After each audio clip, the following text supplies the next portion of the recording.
Capítulo 13. Conquistando el tiempo malgastado.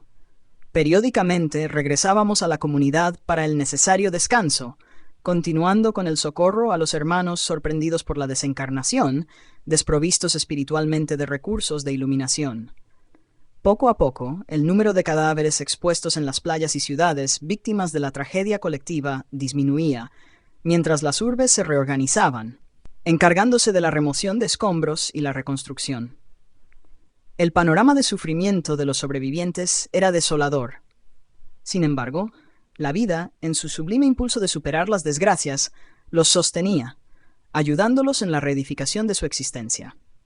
Para nosotros, el periodo que se nos había asignado para acompañar a los trabajadores del bien pasó rápidamente, e Yvonne y yo debíamos regresar a nuestra esfera para otros compromisos que nos aguardaban. Siguiendo las directrices de la conferencia del benefactor que había venido de la constelación de las Pléyades.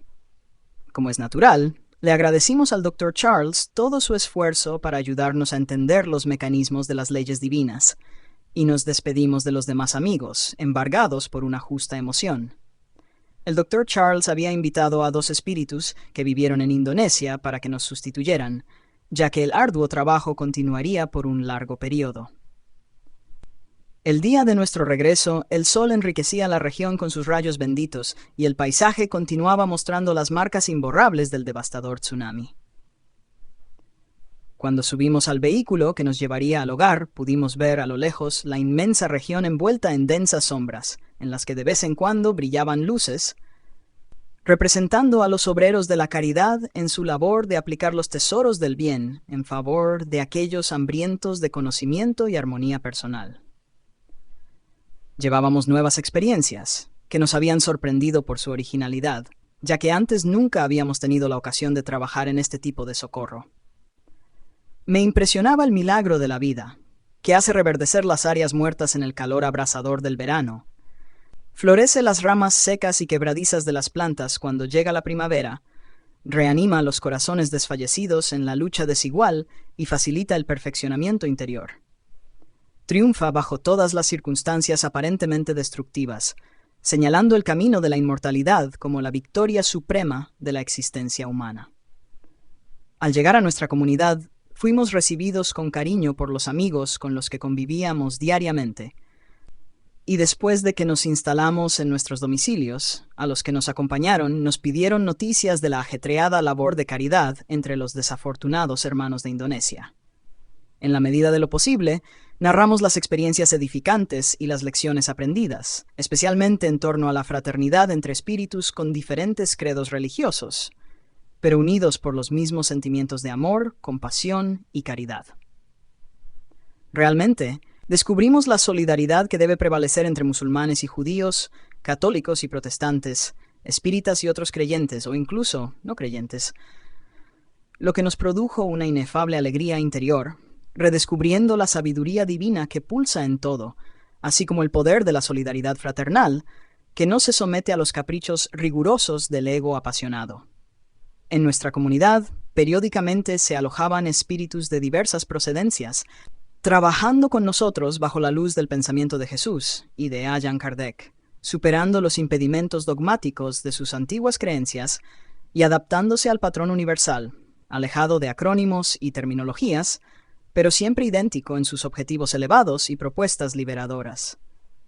Aunque Yvonne Costa residía en otra colonia situada en la región de Brasil Central, con sede sobre las hermosas montañas de Minas Gerais, lo invité a quedarse en nuestro hogar durante el periodo intermedio entre ese momento y los próximos días, cuando regresaríamos a la tierra para continuar con los compromisos aceptados.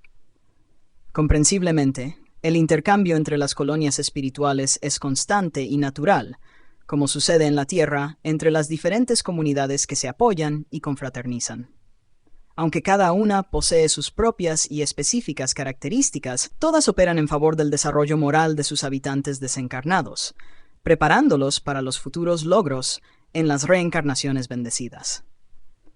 Una vez concluida la labor con el Dr. Charles White, formaríamos parte, en 2 días, de una nueva empresa, cuyo mentor aún ignorábamos, a pesar de que se nos había informado que habíamos sido invitados a formar parte de un nuevo grupo de trabajadores espirituales. Para nosotros, El descanso consiste en la renovación de las energías para aplicaciones edificantes, revitalizándonos y ayudándonos a comprender mejor, cada vez más, las lecciones de la vida, ampliando nuestros horizontes de servicio al prójimo, lo que se traduce en un servicio a nosotros mismos. De esta manera, el descanso que experimentan los espíritus es un poco diferente de aquel que necesitan los encarnados, que también se renuevan, recuperando fuerzas y equilibrio para los compromisos de la evolución dentro de los estándares orgánicos en los que se encuentran. La vida no deja de vibrar. Si esto sucediera, todo se reduciría al caos del principio. Por lo tanto, es necesario actuar, conquistar el tiempo malgastado en comportamientos equivocados, en las luchas del egoísmo, en la incesante búsqueda del placer. De alguna manera, esperábamos el momento de conocer los detalles de la nueva programación con cierta ansiedad. El éxito resultante del cometido que habíamos concluido nos estimulaba a esperar los nuevos desafíos con alegría y gratitud al cielo. Aquellos que piensan que después de la muerte los justos descansan se equivocan, ya que en todo el universo solo rige la ley de la acción y la edificación. En ese ínterin, supimos que la caravana de servicio a los hermanos del orbe terrestre sería significativa en calidad y en cantidad de miembros, dividida en varios grupos que actuarían en diferentes lugares, siendo presidida por el sabio genetista Dr. Artemio Guimarães.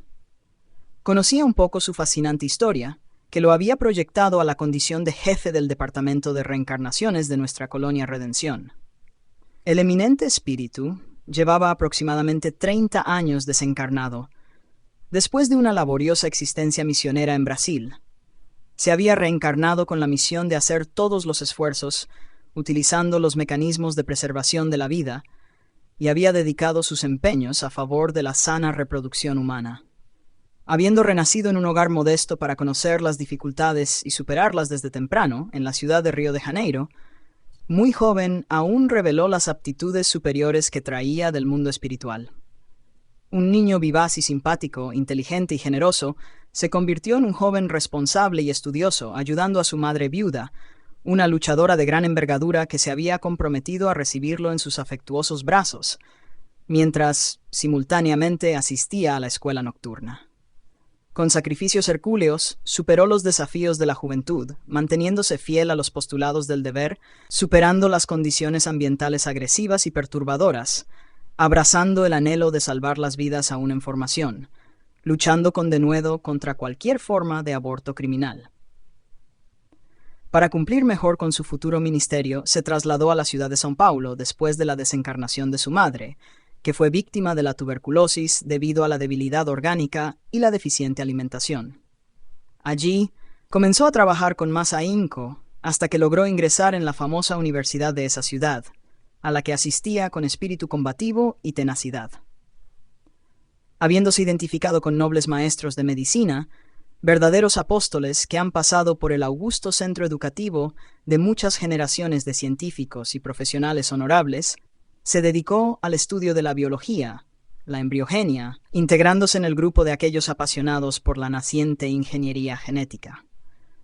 Consiguiendo, por justos méritos, después de diplomarse como médico, una beca de estudios en una destacada universidad estadounidense, se vinculó al círculo cerrado de investigadores de los anovulatorios, de los métodos de anticoncepción, que contribuirían, como ha sucedido, a la drástica disminución del horrendo crimen del aborto. Con plena integración en las investigaciones, se convirtió en un científico reconocido en esa área, logrando ampliar, junto a sus colegas, los conocimientos en torno a la fecundación humana. Con el avance de la óptica y la tecnología en torno a la fabricación de microscopios, especialmente los electrónicos, pudo adentrarse en la comprensión del milagro de la fecundación humana, seleccionando óvulos y espermatozoides en intentos de lo que sería en el futuro la grandiosa realización de la fertilización in vitro, de la inseminación artificial, facilitando a miles de personas la ansiada oportunidad de lograr la procreación. A medida que se producía una mayor concientización de la sociedad sobre el uso de los anticonceptivos, luchando contra el fanatismo de algunos segmentos religiosos intolerantes, tomó conocimiento de los estudios profundos sobre el ADN y la probable futura decodificación del genoma humano, Un extraordinario proyecto que no tuvo la oportunidad de ver concluido, cuyo primer borrador se presentó al mundo por primera vez en junio del año 2000, y se confirmó más tarde en abril de 2003, con motivo de la conmemoración de los 50 años del descubrimiento de la doble hélice del ADN por los científicos James Watson y Francis Crick. Desencarnó como un justo, en cierto modo, por el agotamiento derivado de los trabajos severos y continuos, víctima de un paro cardíaco, que no logró detener su audaz carrera científica, la cual continuó en la espiritualidad al regresar. Dejó viuda a una dedicada compañera, también médica estudiosa y trabajadora en el área de la infectología, así como a 2 hijos adultos. Considerado un triunfador en la misión que abrazó, hoy es visto entre nosotros como un respetable apóstol en el campo de la fecundación humana, especialista en reencarnaciones. Sería bajo el mando de este eminente espíritu que aproximadamente 500 obreros regresaríamos al amado planeta para la preparación de la nueva era, abriendo espacio para las reencarnaciones en masa de los migrantes de una de las estrellas de la constelación de las Pléyades, en la sublime tarea de ayudar a la Tierra a alcanzar el nivel de mundo de regeneración. Es cierto que otros equipos ya nos habían precedido en esta tarea. Muchos otros conquistarían diferentes países del orbe, incluso en las tierras benditas de la Cruz del Sur. Innumerables y laboriosos servidores de Jesús se encargarían de realizar actividades similares. Nosotros éramos solo un ensayo en una experiencia fructífera, un casi nada, aunque portadores de un significado espiritual. Los responsables de los diversos grupos llevaban más de una década planeando, en nuestra colonia, así como en muchas otras, ya que el proyecto era internacional y sin límites, programas cuidadosos para que los espíritus bendecidos pudieran encontrar los recursos necesarios para sus ministerios en los días próximos del futuro. Fue, por lo tanto, con la emulación de una felicidad superior, que en la noche establecida para el primer contacto, Yvonne y yo nos dirigimos hacia el templo ecuménico, ya mencionado anteriormente, donde nos reuniríamos para conocer las directrices seguras elaboradas para el nuevo programa especial. A las 7:30 p.m., nos dirigimos a un recinto de menores proporciones que el anterior, que nos recordaba a un anfiteatro griego, cubierto por una sustancia transparente que nos permitía ver la noche esplendorosa con sus crisantemos estelares brillando a lo lejos. Una suave melodía que salía del órgano llenaba el ambiente con armonía musical. Los invitados especiales, aquellos que participarían en el inusual evento, joviales y encantadores, llenaban el auditorio. A la hora establecida, tuvimos el inmenso placer de ver entrar al gobernador de nuestra colonia, acompañado por otros administradores de los diferentes sectores, que fueron conducidos respectivamente a la mesa directiva y a las sillas reservadas en la parte delantera. Creada por abnegados servidores de Jesús, bajo los auspicios de Francisco de Asís, nuestra colonia alberga una considerable población de espíritus que vivieron en Brasil y algunos otros originarios de la cultura francesa que se establecieron en la Tierra Verde Oro en sus existencias más recientes. Todos los que nos encontrábamos en el auditorio, con algunas excepciones, habíamos militado, cuando estábamos en la Tierra, en las huestes del Consolador, según la revelación espírita, mientras que otros, aunque sin el conocimiento de la doctrina presentada por Allan Kardec, debido a sus actos podían ser considerados, como los denominó el codificador, como espíritas de corazón. El maestro de ceremonias era el espíritu José López Neto, que se encontraba envuelto por una tenue y brillante claridad opalina que reflejaba su elevación intelectual y moral. Inmediatamente la solemnidad dio inicio, siendo anunciada una joven cantante que, acompañada por el órgano, interpretó la hermosa pieza religiosa Panis Angelicus, de la autoría de Santo Tomás de Aquino, para la obra Sacris Solemnis, que había sido musicalizada por César Franck en 1872, creando una psicosfera de altísimas vibraciones.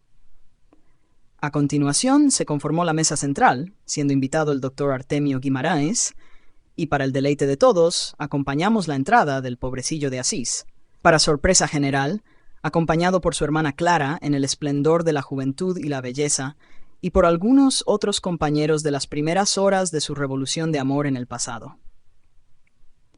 El santo irradiaba una bondad trascendente, como jamás habíamos tenido la ocasión de experimentar, con un semblante suave y dulce, vistiendo las ropas gastadas de sus primeros días de ministerio en la tierra, y el aire vibraba con dulces energías canoras y coloridas.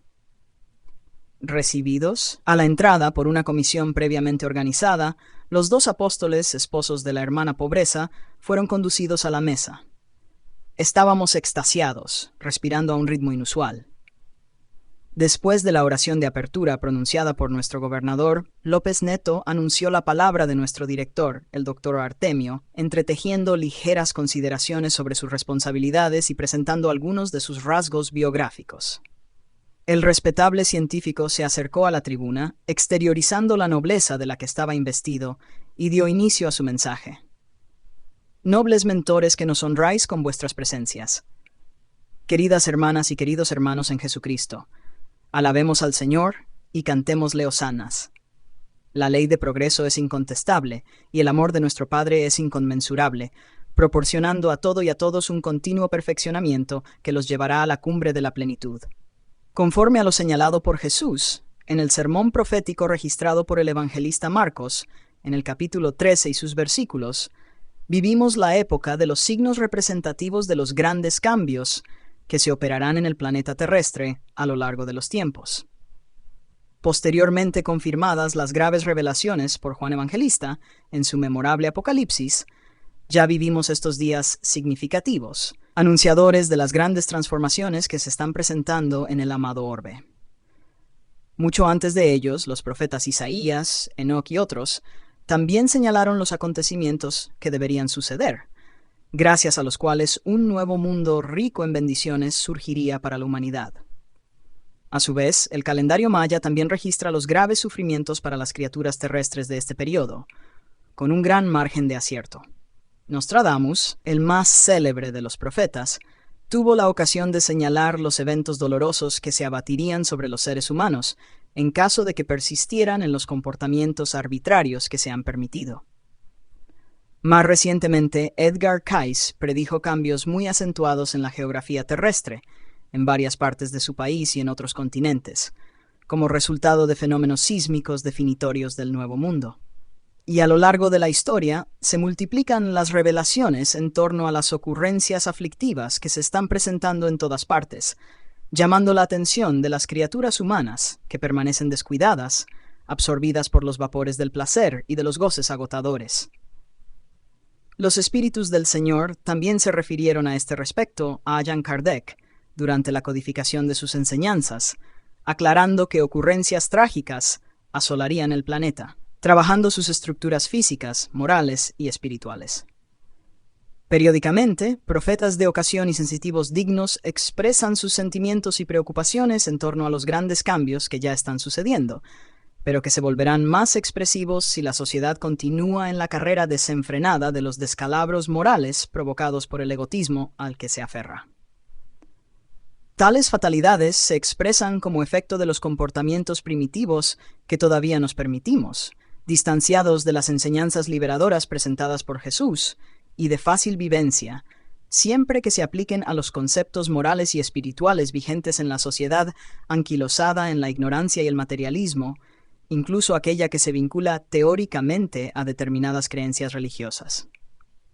En cierto modo, el paisaje de las revelaciones se presenta dantesco, temerario. No obstante, la valiosísima contribución en torno a los acontecimientos dolorosos ha habido un gran olvido respecto a lo que sucederá después de las ocurrencias destructoras.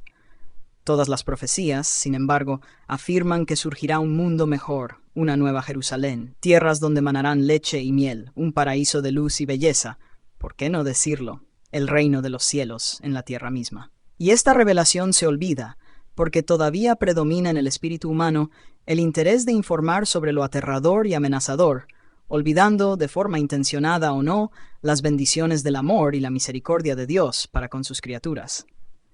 Cuando el evangelista Juan oyó las graves revelaciones, su corazón se llenó de pesar y preguntó: ¿no hay esperanza? Había mucha aflicción en el discípulo amado, que enseguida escuchó la respuesta hermosa: siempre hay esperanza, oh tú, para quien el cielo y la tierra fueron creados. Una segunda posibilidad forma parte de los planes divinos siempre que las criaturas correspondan a la expectativa del amor, generando nuevos recursos en torno al bien, que producirán efectos edificantes. Así continúa el gran vidente del Apocalipsis. Pero yo no vi lo que les sucedió a ellos, pues mi visión cambió, y yo vi un nuevo cielo y una nueva tierra, pues el primer cielo y la primera tierra habían terminado. La emoción se apoderó del apóstol, que entonces se exultaba, cuando oyó una gran voz de los seres angélicos que decía: «No habrá más muerte, ni tristeza, ni llanto, ni habrá más dolor». Hubo una pausa alentadora, disminuyendo las preocupaciones de los oyentes en relación con los acontecimientos angustiosos en cuestión. Personalmente, siempre me había centrado en la revelación del desespero, no en los efectos resultantes, cuando llegara el periodo de bendiciones, justo después de las grandes calamidades, en el mundo renovado. A continuación, el digno mensajero continuó su peroración. Estas bendiciones ocurrirán porque espíritus no comprometidos con el mal estarán en el planeta construyendo el reino de los cielos en los corazones y trabajando eficazmente a favor de la solidaridad atendida por el amor. Vendrán a acelerar el progreso moral, utilizando lo intelectual y lo tecnológico para promover la fraternidad entre los pueblos, con el fin de que los más poderosos ayuden en el desarrollo de los menos favorecidos, sustituyendo la guerra por la solidaridad. La esclavitud resultante del comercio perverso por la libertad de elección e intercambio, combatiendo las enfermedades pandémicas y endémicas, las degenerativas, que ya no se justificarán, porque los miembros de la hermosa familia no estarán marcados por deudas de gran envergadura. El planeta renovado en su constitución física, con las placas tectónicas armonizadas, la alta temperatura del magma volcánico disminuida, muchos cataclismos que lo asolaban y destruían, desaparecerán, poco a poco, presentándose con equilibrio de temperatura, sin los calores abrasadores ni los fríos congelantes, y con paisajes edénicos. Adaptándose a las nuevas condiciones climáticas, el organismo físico experimentará modificaciones especiales, también debido a los seres que lo habitarán, imprimiendo en él otros valores fisiopsicológicos que contribuirán a su evolución espiritual. Será en esos cuerpos donde se reencarnarán multitudes de visitantes benéficos, contribuyendo al progreso de la humanidad. Al mismo tiempo, aquellos que puedan disfrutar de este momento, después de la gran transición, gracias al pensamiento de iluminación interior, se liberarán de órganos innecesarios, manteniendo formas gráciles y ligeras, compatibles con la nueva atmósfera física y moral de la tierra feliz. En ese momento, los hermanos que causan disturbios y conflictos, los guerreros contumaces y los alborotadores, aquellos que se complacen en los campeonatos de la perversidad, por sintonía vibratoria, se transferirán a otro planeta cuya psicosfera sea compatible con sus condiciones, recibiéndolos en un exilio temporal, cuando aplicarán sus conocimientos tecnológicos para ayudar a sus habitantes, sufriendo el dolor de la nostalgia de la separación de sus afectos, y preparándose moralmente para el retorno, para la ascensión. Nunca se pierden los valores ante los códigos divinos, y el Padre amantísimo vela por el universo, habiendo delegado a Jesús la creación y la gobernanza de la tierra, que viene conduciendo con inefable amor e inigualable compasión para que sus habitantes nos despojemos de las imperfecciones que nos retienen en la retaguardia, y como hijos pródigos regresemos a la casa paternal. Nuevamente guardó silencio, emocionado. Luces diáfanas lo adornaban a medida que hablaba, ofreciéndonos una voz dulce e inolvidable.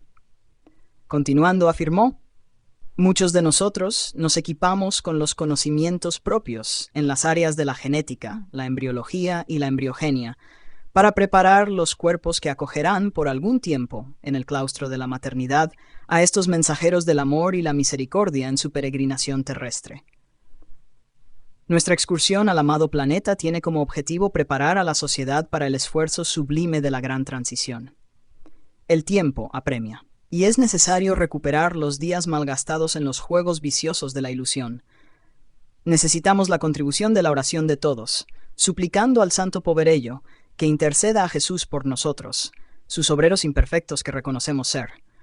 Implorando la excelsa misericordia del amor para todos, agradecemos vuestra atención y anuencia en escucharnos, así como que vosotros participéis en el futuro emprendimiento preparatorio de la nueva era.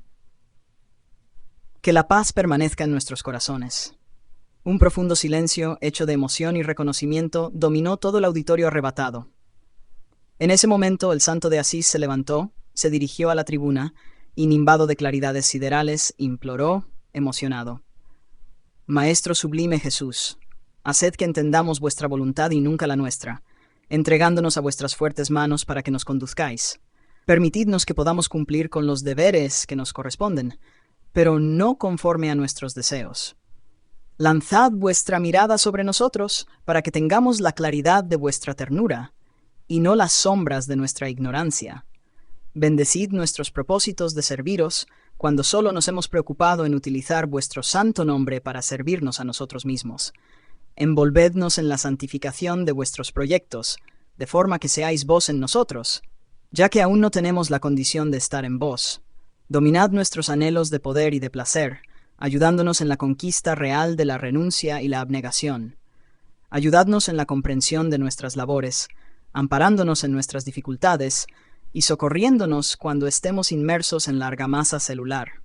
Concedednos el don de vuestra paz, para que la distribuyamos por donde quiera que nos encontremos, y todos la identifiquen, comprendiendo que somos vuestros servidores dedicados. Y porque la muerte nos restituyó la vida gloriosa para continuar la trayectoria de iluminación, favorecednos con la sabiduría para el éxito del viaje de ascensión, incluso si tenemos que sumergirnos muchas veces en las sombras de la materia, llevando sin embargo la brújula de vuestro afable corazón que nos señala el rumbo. Señor, interceded junto al Padre todo amor por vuestros hermanos de la retaguardia, que somos casi todos nosotros, los fugitivos del deber. Las últimas palabras fueron enunciadas con la voz embargada por la emoción. A una señal de López Neto, el organista comenzó a tocar el teclado con armonía. Copos de luz descendían suavemente al ritmo de la melodía que escuchábamos, y automáticamente nos pusimos a abrazarnos, siguiendo el ejemplo de los nobles miembros de la mesa directiva. La reunión se había cerrado con una especial onda de ternura y belleza.